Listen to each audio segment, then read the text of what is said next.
we got a great one today. Finally. What am I saying? Last week we had a great one. I just can't remember who that was. But this week, holy mackerel, we have Minnie Timmaraju, the president and CEO of Reproductive Freedom for All, formerly NARAL. And their new name, Reproductive Freedom for All, says it all, but not really. If you think that Dobbs just affects abortion, turns out that men and women who want to become gynecologists are heading to medical schools in pro-choice states. And when they graduate, of course, choose not to practice in states like Texas, where Kate Cox, who was pregnant with a non-viable fetus, had to leave Texas to get an abortion. So women in those states where abortion is illegal or legal up to 6 weeks, say, they are hard-pressed to find care for all kinds of other gynecological issues, screening for different kinds of lady cancer. Can I say that, Peter? I don't think that's a great idea. Okay. Why not just say ovarian cancer or cervical cancer? Yeah, that's what I meant. What I'm trying to say is that Dobbs has had an effect on women's access to other kinds of gynecological care. Anyway, Minnie's terrific. You're going to get a lot out of this one, folks. But I wanted to talk about Mitch McConnell here in the monologue. I, of course, served with Mitch. Wait, didn't you get on his bad side? Yes. In August of 2010, I was presiding over the Senate during the debate on Elena Kagan's nomination for the Supreme Court. And at one point, he said this. No one has any doubt that Ms. Kagan is bright and personable and easy to get along with. But the Supreme Court is not a social club. If getting along in polite society were enough reason to put someone on the Supreme Court, then we wouldn't need a confirmation process at all. Understand that now Justice Kagan had been the first female Solicitor General in our history, arguing the Obama administration's side before the Supreme Court. If the Supreme Court was the polite society that McConnell was talking about, then well, you'd still need a confirmation process. Oh, and prior to being Solicitor General, she was president of Harvard Law School. So I laughed at what McConnell said and rolled my eyes. Mitch didn't like that, so when he finished his speech, he approached the dais and, raising his voice for the press gallery behind me to hear, blurted out, "This is not Saturday Night Live." I was in the doghouse. A freshman senator doesn't laugh, roll his eyes, and smirk at the minority leader. You smirked? Yeah, I also smirked. So I wrote an apology note and brought it to his office, and McConnell later told the press that he had accepted my apology. That was big of him, I guess, and I don't hold any of that against Mitch. But I do hold the fact that he stole the Supreme Court. You know the story, but it bears repeating. When Justice Antonin Scalia died in mid-February of 2016, President Obama nominated Merrick Garland to replace him. Then Majority Leader McConnell decided that his caucus wouldn't take him up. I couldn't find this clip, so I'll just do McConnell. The American people may well elect a president who decides to nominate Judge Garland for consideration. The next president may also nominate someone very different. Either way, our view is this: give the people a voice in the filling of this vacancy. So, in an unprecedented move, the Senate Judiciary Committee refused to have hearings for Garland 9 months before the November election. But when Justice Ruth Bader Ginsburg died in the middle of September 2020, Majority Leader McConnell rushed Amy Coney Barrett through. She was sworn in 8 days before the election. The people didn't get a voice in that choice. Joe Biden was elected 8 days later. McConnell stole 2 seats on the Supreme Court. Instead of a 6-3 conservative majority, we would have a 5-4 liberal majority. That's much more than Roe. That's unraveling the administrative state that does all the stuff we care about West Virginia versus EPA, for example. Oh, and McConnell also could have ended Trump's political career by instructing his caucus to vote to convict him in the impeachment trial. There's that. Here's a couple of excerpts from McConnell's speech that day of the vote on Trump's impeachment trial. There's no question, none, that President Trump is practically and morally responsible for provoking the events of the day. But, the all-important word in many Mitch McConnell speeches, the all-important but. But in this case, the question is moot because former President Trump is constitutionally not eligible for conviction. Now, this is a close question, no doubt. Donald Trump was the president when the House voted, though not when the House chose to deliver the papers. Brilliant scholars argue both sides of this jurisdictional question. The text is legitimately ambiguous. Okay, the test is legitimately ambiguous, but he came down on the side that evidently some brilliant scholars disagreed with. It's that but. If he had only agreed with the other brilliant scholars and brought 8 more of his Republican colleagues with him, he was the leader after all. Well, then we could be avoiding all this bullshit we're going through now. If Trump had been convicted, he would be ineligible to run for office again. And that failure is a giant part of Mitch McConnell's legacy. Now, McConnell will continue as minority leader until November, and let me tell you why he is leaving that office then. Because he knows that if Trump wins, God forbid, if Trump wins, Trump will instruct the Republicans in the Senate to get rid of him as leader. Mitch is crafty. Well, we've got a great one today. For a change, Mini Timmaraju from Reproductive Freedom for All.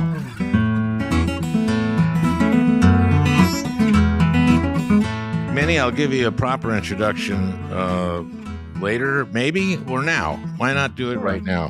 Mini Timmaraju, who is president and CEO of Reproductive Freedom for All. Just thrilled to have you, Minnie. Thank you so much, Al. It's wonderful to be here. On a personal note, if you had told me in 1996 I'd be on a podcast with the guy who wrote Rush Limbaugh is a Big Fat Idiot, I would have been completely shocked. I definitely was reading your book more than I was reading my law school textbooks back then. And they were very informative and shaping for me. So thank you.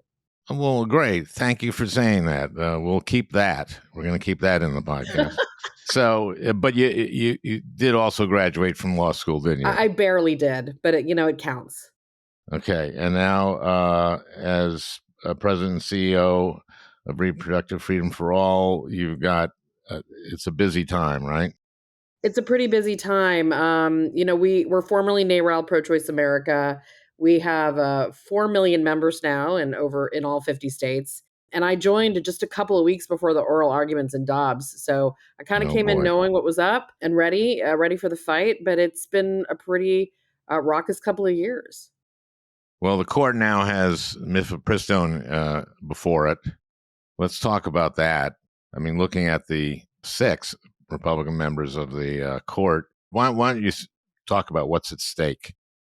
Yeah, it's top of mind for all of us. So Mifepristone is part of the abortion pill regimen. It plus a drug called Mifepristone are how we get medication abortion in this country. So it's what's commonly called the abortion pill. And what percentage of abortions are done that way?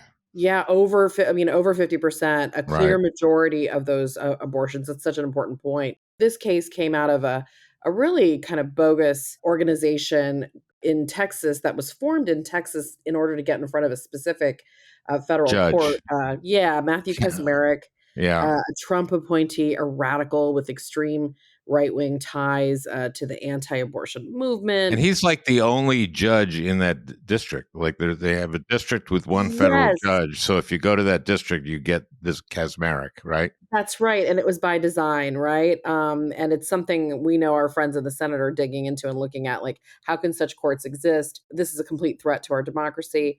The fact that, every lunatic organization is now going to create an org in Texas, in Amarillo to get in front of this guy is really quite disturbing, but it's an important example of how they'll really stop at nothing, right? Folks thought, post Dobbs was settled law.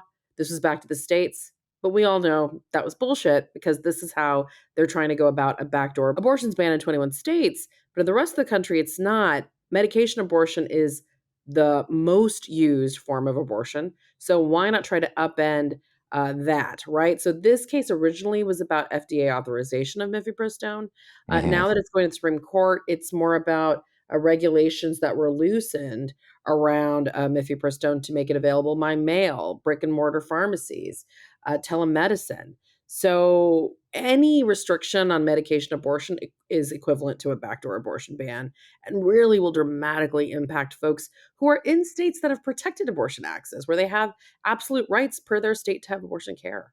And what are the range of opinions? But I can't, with Coney Barrett and Alito and Thomas and Kavanaugh and Gorsuch, I can't see it coming out well, let alone Roberts. But I mean, those five that I just mentioned, they all seem very, very anti-abortion in every way possible. Yeah, this is this from your time in the Senate. These are a bunch of justices that showed up in front of the Senate, committed to respecting Roe as precedent, and then It's overturn Roe. super precedent, I think Super Kavanaugh has precedent. said. That's Yeah. right. Thank you for the reminder. Yeah. I mean, it's quite shocking. And so, look, anything that goes through this Fifth Circuit and this Supreme Court is really chilling, and it's ominous that it even is getting this far, Now, what right? does this say for the FDA? Because Yeah, the Supreme Court can overturn FDA approval of things. I mean, it's terrifying. So actually, I think the best hope in this case, and we saw it between the Fifth Circuit and the way the Supreme Court limited it, is the FDA argument. There was a multi-month effort to lobby big pharma, to get senators were calling big pharma, organizations were calling them out, we were calling them out in the press. Get involved in this case. This is way more than abortion. This is, although abortion should be a big enough reason to get involved. We know you don't care about that, but you care about your bottom line. And undermining the FDA would have seismic effects on the entire industry. So they did weigh in at the last minute, and I do think it was helpful in narrowing the scope of the case, but it's still a pretty horrible case, and it still has potential devastating consequences.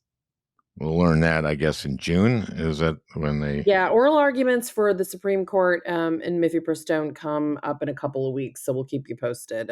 We've got something called the People's Petition, along with our friends at Planned Parenthood and ACLU and a host of other organizations, where we're asking citizens to sign it to weigh in with the court about why Mifepristone and abortion medication is so important to preserve.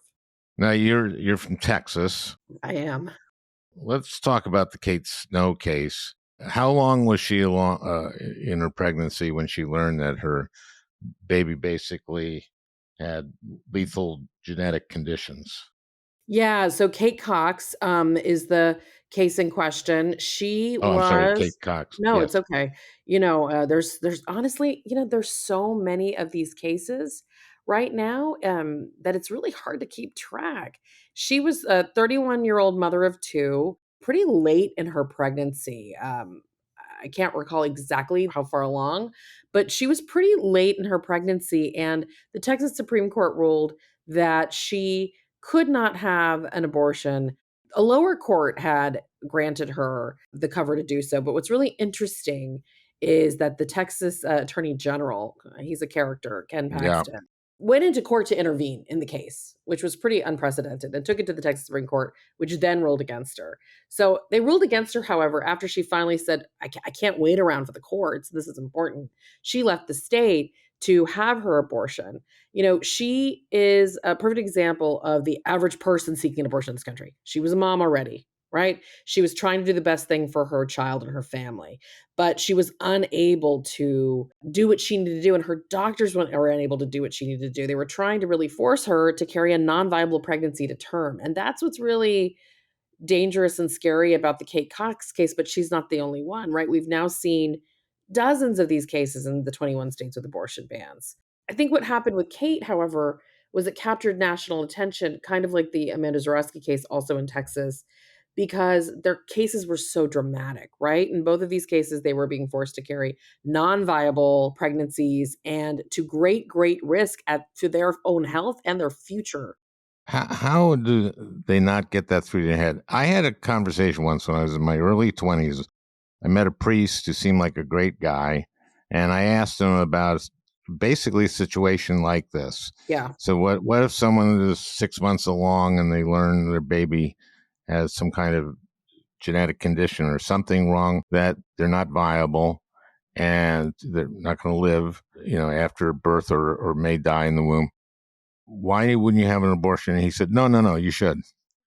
Yeah, I mean, there's Yeah. clear. I mean, it doesn't make any sense, Yeah. and also puts at risk the woman's future ability to have kids. So I was having this discussion actually recently with a group of members of the House. It's our tendency on the progressive left, Democratic side of the aisle to really want to dig into the why. Like, what's the science behind it? And if we could only make a rational scientific argument to these folks, they would understand, right? It makes no rational sense to force someone like Kate Cox to carry an unviable pregnancy. And if you're following, the rhetoric of the right, it's about families first, it's about moms first. But look, and you exposed this in your very early work that I was talking about earlier. It's not about science or facts with these folks. It's always been about power and control. I've been working in this movement for over 20 years, and it's really important to constantly remind folks on our side that it's not really worth debating the merits. It's important for us to go straight to the American people, as we've done in state after state on abortion, and explain that this is really about fundamental freedoms and the freedom to decide if, when, and how to family, not about facts and the rationale behind the right and their incredibly cruel limits. They don't care about the science. They just want to restrict access and healthcare choices for the majority of Americans who can get pregnant. Well, speaking of access to healthcare choices, what has Dobbs done to women's choices in getting just healthcare, gynecological healthcare? Yeah. I would think that a gynecologist, someone who's in medical school, wants to be a gynecologist, it doesn't want to go to med school in Texas, or doesn't want to go to med school in Iowa, and also doesn't want to live there, even if they're from Iowa. Yeah, there's been some devastating information about hospital closures. Forget abortion care, just women's health care, OB-GYN services, deserts, right? In places like Idaho, where there are abortion bans, and doctors are like, I don't want to be in this state anymore. What's happening post Dobbs is this culture and climate of fear. So many of these states are targeting providers. And we already know, you already know, a lot of your audience already knows that abortion providers have been targeted from the beginning, right? Since prior to Roe, right? Forced to practice underground, forced to wear bulletproof vests to work. I Right. used to work for Planned Parenthood in Texas. All the doctors in our facility wore bulletproof vests. It was just appalling. But now every doctor in some of these states with bans is nervous, is on edge. They have to worry if I'm an oncologist in Texas, I have to worry about, can I talk to my pregnant patient about her options? Because as we know, it's unsafe for a pregnant person to get chemotherapy and life-saving cancer treatment. So the Right. ramifications are endless. It's also affecting where folks want to go, to your point, or to college. It's not just affecting medical professions, it's affecting all young people. I've talked to so many parents who are like, can you send me that map of abortion bans again? Because we're talking about where my kid's going to go to college.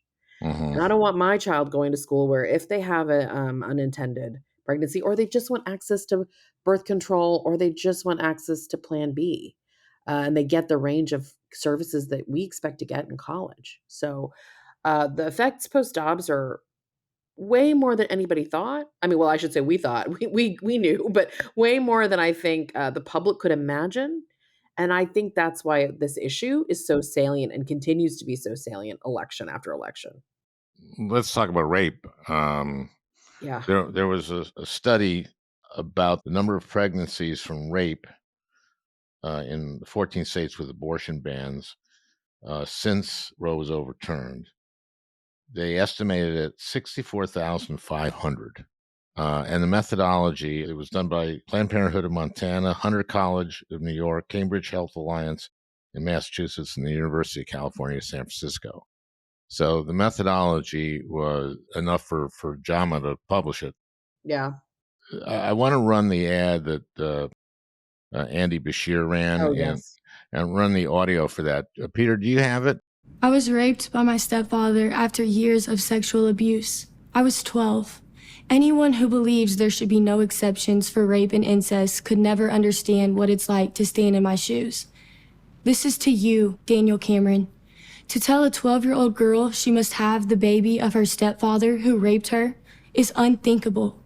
I'm speaking out because women and girls need to have options. Daniel Cameron would give us none. Daniel Cameron was running for governor against Governor Bashir and lost. Yeah, that ad is obviously powerful for all the reasons you talked about. Yeah. Andy Bashir is such an interesting case, right? I mean, I'm from Texas and folks say, well, yeah, these are all great arguments in purple states or lean blue states like Virginia, but what about like a place like Kentucky? What Andy Bashir showed was you can run and lead on abortion in the state and you can just really aggressively, that ad was on nonstop in Kentucky. You can aggressively talk about these very uncomfortable topics and move Republicans, because there was no way Andy Bashir would have won that election without Republicans too, right? And we've seen again, time after time, state after state, when abortion's on the ballot, we get some crossover from Republicans. Yeah, how many states have had it? We started with the Kansas vote, where everyone was I shocked, believe it's like 7 now. and then Michigan and Ohio and Montana. Kentucky was there too early on. Every time we're on the ballot, we win. Now in 2024, we've got a bunch of states that are pending that we're looking at for ballot initiatives. Some may make it, some may not. I think your folks know some are able to get on the ballot through the legislature and some have to be through citizen petitions. So that's a factor. I wanted to make one more point about Bashir and that ad, if that's okay. Yeah, That ad was so powerful, but one flag I have, and I've been talking about this to a lot of our friends running for office, that ad struck the right note for the audience in Kentucky. And I think, all of our friends running for office, they know their states the best. You knew your state the best when you were running, all of our colleagues do. And I'm actually in Nevada right now, just did an event with Jackie Rose, and like she knows this state better than anybody. That being said, we advise folks to be cautious about leaning too heavily on the exceptions argument. And here's why. The Texas cases, we were just talking about Kate Cox. We were just talking about all of these later in pregnancy abortion cases. These are all cases where there were so-called exceptions designed to not work. This is important. All these exceptions that are supposed to be in these laws are designed not to work. They're almost impossible to enforce. If someone has to take their case to court and get into a court fight with the attorney general of your state, what is the value of that exception? So that's one reason we really try not to hang our hat on these exceptions-based arguments. The other is it gets really easy for the other side, like Donald Trump is saying right now, to say, well, I support exceptions and undercut our whole argument. The bottom line is everyone should have the freedom to decide if, when, and how to have a family, and the government shouldn't be involved in any of it. I get that. So you bring up a point that every time the thing is on the ballot, and it's on the ballot everywhere, going to be in 24, how can we use, because when it is on the ballot, it makes a difference. And of course, well, I don't mean necessarily literally on the ballot, but I think Trump is running for as a ban at 16 weeks? Yeah, that's the latest. Why did he pick that? He said he likes the number 16. He likes a nice round number is what he said. Yeah.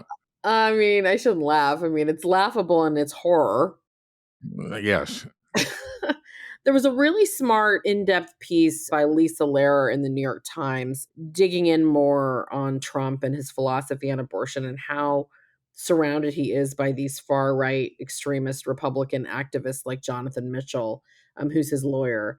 Look, to your original question, Trump is not as dumb as folks think, even though he says a lot of dumb stuff, like 16 is a nice round number. Hmm. He definitely is talking to folks who've told him that pre-Dobbs, there was a political belief that a 15-week ban was a place where the American public were comfortable. And we've always had polling and research that showed 8 out of 10 Americans supported Roe and supported access to abortion no matter what. But it's really hard to prove that outside of a, election and abortion being on the ballot. Now we've had a full election specifically on a 15-week ban, and it was in Virginia. And Democrats really beat back Glenn Youngkin, who was trying to position himself as the savior of the abortion debate. Here's a 15-week abortion ban. It's a compromise. It's not a ban. He literally ran ads saying it's not a ban. It's a compromise. It's a compassionate position. And Democrats showed incredible message discipline and just kept fighting back. A 15-week ban is actually a ban. Here's why. A 15-week ban is a ban, and Virginians do not want abortion bans, and they won resoundingly. So the moral of the story is, Trump's using a rationale. He's trying to pretend to be a moderate. He's trying to mask himself as a moderate, but we've already beaten a similar moderate in a really critical state, and we'll do it again with Trump. It's just going to take a lot of discipline from us, but also our friends in the press are already sort of validating it. I've already heard some really smart reporters say, doesn't this show that Trump's moderating himself? And we're having to really be out there saying a 16-week ban is still an extreme ban. A 16-week ban is still a ban, and there's no such thing as a moderate abortion ban, period. Yeah, I mean, do those things talk about exceptions? And that isn't satisfactory, but do they? Trump is talking about exceptions, but again, for the reasons, that I just talked about, exceptions Right. are politically designed not to work. But you're right. I mean, he's talking about exceptions. He's got the pollsters and the advisors telling him this is the moderate position you need to stake. But what's important about that New York Times piece I was mentioning is it goes into much more depth about all the folks surrounding Trump. This Project 2025 blueprint led by folks at the Heritage Foundation who are talking about how they can enforce more restrictions on abortion with or without Congress, including reviving a very antiquated piece of legislation called the Comstock Act, which would further restrict access to information, abortion care, medication abortion, birth control pills by mail. The Comstock, what is that? The Comstock Act, gosh, I'm going to regret bringing it up, but it's really important to talk about. The Comstock Act is something that is not been used in a very long time. And it's an antiquated law from the 1800s that's Okay. been interpreted in a way that can be interpreted in a way to prevent the movement of reproductive health products. And so there's an entire in-depth expose about this in both Politico and the New York Times. Actually, I think Rolling Stone was the first outlet to talk about this. If you look at this Project 2025 blueprint that they've released, it's about how do we use the Comstock Act it's much like the Mifepristone case. How do we use the It Comstock sounds like it. Act to restrict access to medication abortion? So here's the thing. People might think that Trump's dumb because he says things like 16 weeks is a round number, and that's a pretty dumb thing to say. He's a feral genius. That's right. That's Yes. David Axelrod, I'm quoting. I mean, it's right on. I mean, and he's surrounded by really other evil geniuses who he's in cahoots with, his cronies. And let's just put it this way. He did what he said he would do. He overturned Roe. Folks didn't think he would, right? Remember 2016? I mean, I was working for Hillary Clinton. I remember it very, very well. The most brilliant thing he did, and talk about not dumb, was say, I'm going to appoint Supreme Court justices who are approved by the Federalist Society and the Heritage Foundation. And that was a signal to every evangelical who is, anti-choice. That won the election for him. That's it. And what's important to look at now going into 2024, when you have a certain population of folks who are just desperate to look for this moderate middle with Trump, Those guys are back at it, and they're surrounding him even now. They're advising his campaign. They're embedded in the organization. Tell me about Project 2025. Yeah, so Project 2025 is this effort by a coalition of groups on the radical right to lay out a blueprint for all the different ways a Trump administration, without Congress, can impose some of the most nefarious restrictions on many of the issues we care about. I'm focused more on abortion and abortion care, but here's a couple of like quick things they're proposing that we know they can do again without Congress. They can revive a Trump administration rule to ban clinics that receive Title X family planning funding from providing referrals to abortion care. That's something Biden came in and fixed. So this is important. There's a bunch of crazy stuff Trump did. Biden came in and fixed it. He can revert it right Unfix it, back. yeah. Right. Rescinding all the policies that the Biden-Harris administration has just enacted to expand abortion care. They can deploy the FTC, the Federal Trade Commission, to penalize and prosecute virtual clinics from prescribing abortion care. This is critical with all the folks having to travel across the country for care. They're talking about, I told you about the Comstock Act, which is a little convoluted to explain, but they are testing it and figuring it out. And they want to reverse more Biden administration guidance to remind hospitals to obligation to provide abortion care in emergencies, which is another Supreme Court case coming up. The acronym is EMTALA, which is a terrible acronym, but it's about whether hospitals can provide emergency care and abortion, which would have saved the lives of so many, women, including folks like Yenny Alvarez in Texas, who we suspect died because of an inability to access abortion care. Mm-hmm. They can do all of that through executive action, through the executive branch. Okay, and that's just this 2025 group in terms of this issue. That's right. That's just the tip of the iceberg in terms of all the other issues that they're focusing on and what they can do. And look, I mean, we have to just keep reminding Americans the first Trump administration was such a nightmare, but there's so much that was done that people weren't paying attention to, like the record number of judicial appointments, including Kaczmarek. There's hundreds of Kaczmareks across the country right now. And I think they're actually now Trump's victory caught everybody by surprise, including them. And I'm not sure they had the most extreme judges lined up, but they've been working on that. Heritage has, and the Federalist Society, and they're going to, the consequence of electing Trump will be these very radical right-wing judges. Bingo. That is the whole point of Project 2025. They are publicly out there pitching it to donors and saying, we didn't have our act together the first Trump presidency. Just watch us now. We're ready. We've had 4 years, which is terrifying. And they're going to try to get rid of the deep state. Right. The so-called deep state, which is people who work in the government who make the government work.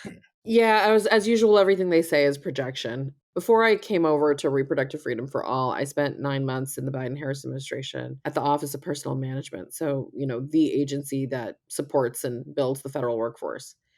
And the damage the Trump administration appointees have done, I mean, we're still digging out of that ditch. Talk about that, if you could. Yeah, I mean, to the extent that I can talk about it, I will say, I specifically worked on an executive order to reinstate diversity, equity, inclusion, and accessibility rules and guidance across the federal workforce.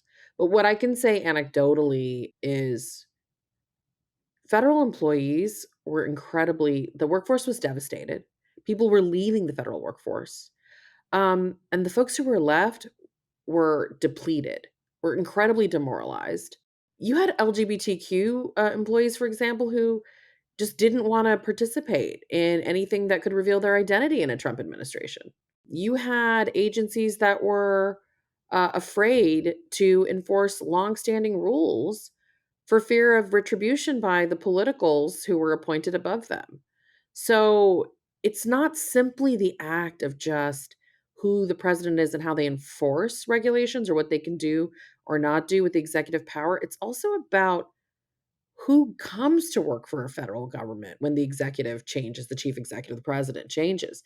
And I think what we really enjoyed as a country prior to Trump was a sense of security by some of the best and brightest civil servants in the world, that no matter what happened politically, they could still hunker down and do their jobs and do it well with pride. And they could be largely unfettered in many ways in the core roles that they serve in this country.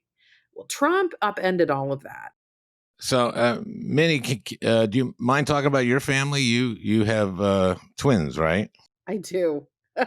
They turned 5 on President's Day. Um, they're twin boys. Yeah, they're just full of energy, and my husband and I are older parents, and we're constantly tired. And yes, I know how tiring that is when you're young. Now, you adopted them? I did. We were really fortunate. We were living in Pennsylvania at the time, and we got matched with a really wonderful birth mother in Pittsburgh, and so we met the boys when they were born, and were able to bring them home about 4 days after. That's wonderful. Yeah. And they're just turned 5. They just turned 5. What is it they say? The days are long, the years are short.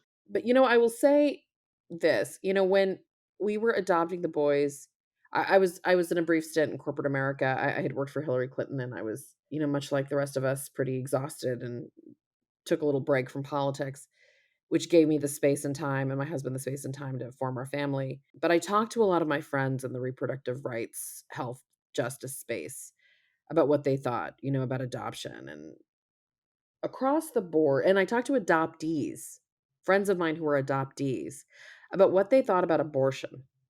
And here's the thing that's important, especially in light of Dobbs and Amy Coney Barrett being an adoptive mother herself, and some of the wild stuff she said in those oral arguments. I don't know if you remember this about a domestic supply of infants. Mm-hmm. Just Yes, I remember disgusting that. stuff, just really foul stuff. There's nothing incompatible between adoption and abortion care. And most adoptees I know support that freedom to decide. And it's because so many American women don't have that freedom to decide and didn't have it pre Dobbs, and it's worse for them post Dobbs, that we need this freedom, this reproductive freedom. And it's why so many folks in the adoptee community support it. They know the devastation that happens when families are forced, when women are forced into pregnancy. And so, not to make my kids political, but it's just something when you work in this movement, you think a lot about, right? Nothing is black and white. There's a lot of trauma that comes with adoption for both the birth families and the children. And it's not something we should be taking lightly. And it's definitely something that undergirds this right wing theology behind these anti abortion Well, Mike extremists. Johnson has said some weird Yeah, stuff, has he not? he's nuts. Yes. He's perfect. He's a perfect example. They're all like cut from the same bizarro world of, women are here to produce this supply of infants, and we should be creating policies that control their bodies. From Mike Johnson to Amy Coney Barrett. Yeah. Mike Johnson, what was the Alliance for, what's that right-wing group that's anti-gay and anti-abortion? And do you know what I'm talking about? I do know what you're talking about, and I'll have to look up the name of it. I'll see. Alliance in Defense of Freedom or something like that. Yes, the Alliance for Defense of Freedom. Yeah, I mean, what's really terrifying about the current speaker is how deep his ties go to these extremist organizations. But this is important, and this is something our very good mutual friend Cecile Richards says to me all the time. It's important to remind folks that these folks aren't just extremist radicals. These folks are the Republican Party, because we can do something about the Republican Party, right? They are now the same group of people. They're not like some fringe group on the extreme right advising and lobbying the Republicans. They are Mike Johnson. He is the Speaker of the House. They are Matthew Kaczmarek. He is one of the most powerful federal judges in the country. They have succeeded in their long-term plan to completely and totally infiltrate the federal government. They are not on the fringe anymore, and they are on the Supreme Court. Amy Coney Barrett, Clarence Thomas, Samuel Alito, all the way down to the newest members of Congress. And it's not just like, oh, Marjorie Taylor Greene is a nut. It's look at the Speaker of the House that they elected. Yeah, I think he believes that dinosaurs were around 4,000 years ago. Yeah, like the I'm not kidding you. I think, no, I think you're right. What yeah, is it? There's a Bible museum that I'm forgetting. My husband always tells me about it. puts dinosaurs on Noah's Ark. Yes. Uh, you know how big those big dinosaurs were? I mean, yeah, You I couldn't don't. get two of them. You couldn't get two of them on an ark. But this goes back to not debating facts with them, right? Like it's all mythology and fantasy for them. It's some weird, you know, made up world that they live in, but it's not a joke anymore because they're in power and they're controlling us. Well, we have something we can do about that in this coming election, right? That's right. Look, I mean, we have a really incredible opportunity to reelect Joe Biden and Kamala Harris, who have spent their time, their 4 years in the administration, not only repairing the federal government, but aggressively pursuing every possible tool in the federal government to protect and expand abortion access. And to send back a Congress, well, to win back the House, we have a very clear path to win back the House. That I Thanks think to we Mike will do. Johnson. Yeah, and it's in large part due to this issue, right? I mean, I think abortion is gonna be the tip of the spear for this election. Our friends in the House have passed the Women's Health Protection Act not once, but twice. They have got every single one of these folks in the House, every single Republican on the record. Now, by when you say our friends in the House, I mean, the Democrats. okay. I thought you were being sarcastic again. No, I shouldn't try to do the humor here. That's your job.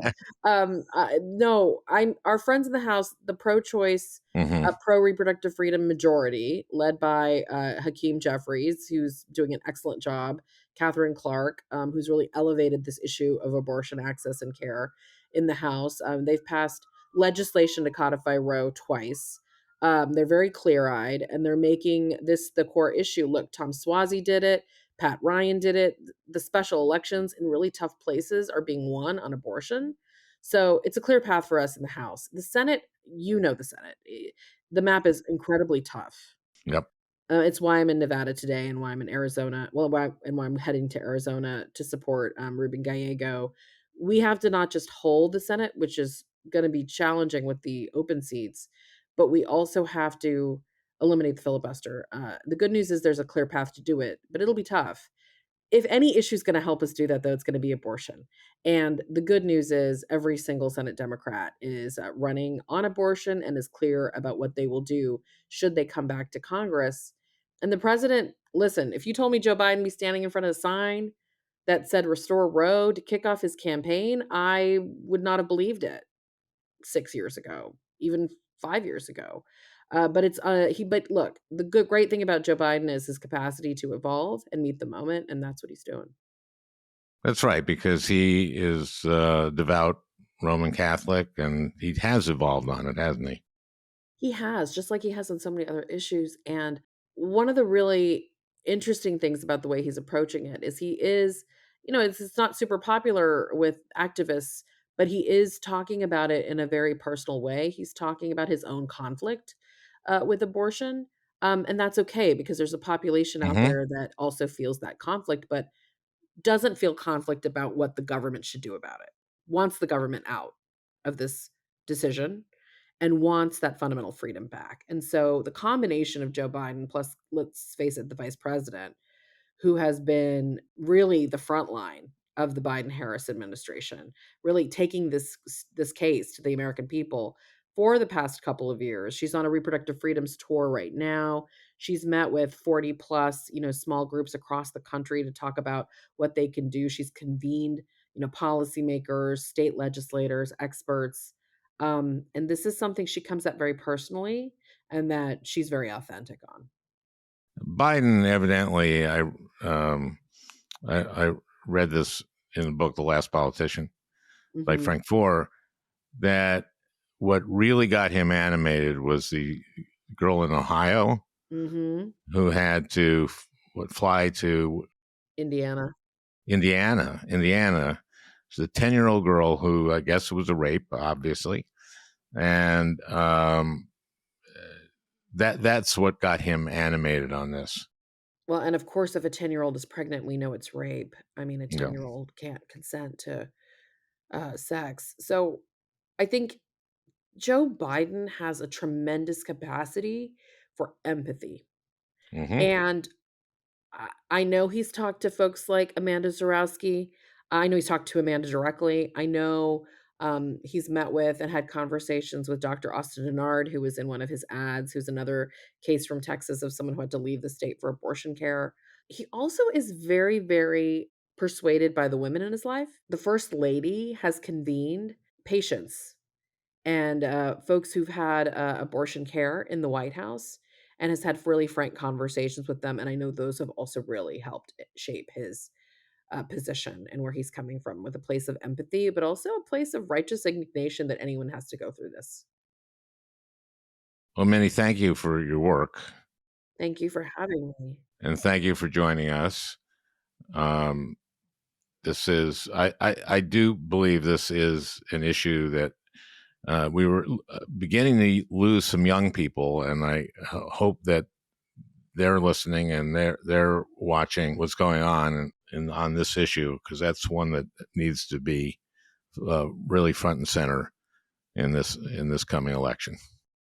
I'll just say, one last thing about since you brought up young people, they've been that really wonderful surprise and positive story in all of these ballot initiatives, in all of these key states, and all of these special elections. They are turning out in record numbers. They're registering. We saw an incredible increase in Michigan in 2022. Mm-hmm. They were decisive in Ohio's ballot initiative. We are investing in college organizing and campus organizing and unprecedented numbers across the movement right now. As usual, young people will save us if we give them the resources to do so. So very grateful to our young leaders in the movement and beyond. Ditto. Thank you, Minnie. Thank you so much. Well, I hope you enjoyed listening. That beautiful music is by Leo Kottke, the great Leo Kottke. I want to thank Peter Ogburn for producing this podcast. We'll talk again next week.